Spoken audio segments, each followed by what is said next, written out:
pinag-uusapan pa kami ni Tito Ian. Ha? Na...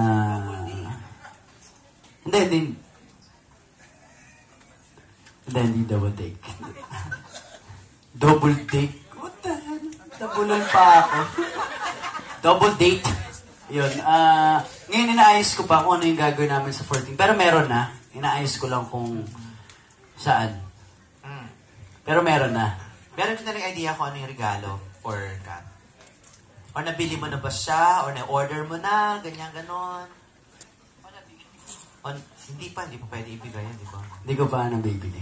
Oh, pero na-order mo na. Na-order niya na.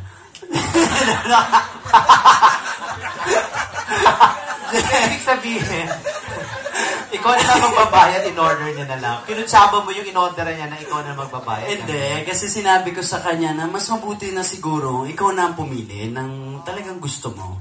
Kesa magmagaling pa ako biglang di mo naman gusto. Mamaya bigla ko pa siyang singsing na bungurin. Hindi nga gusto yung mga ganun. Bakit singsing agad? Syempre, kasi meron na siyang pet. Kala niyo. Hindi ako maniniwala. Oo, syempre. Pero singsing talaga naisip mo una. Na ibigay ka sa kay Catherine. Siguro. Sige, thank you. Okay, Thank you, Ray. We'd like to greet Vinya Vivar. Happy birthday, Ate V.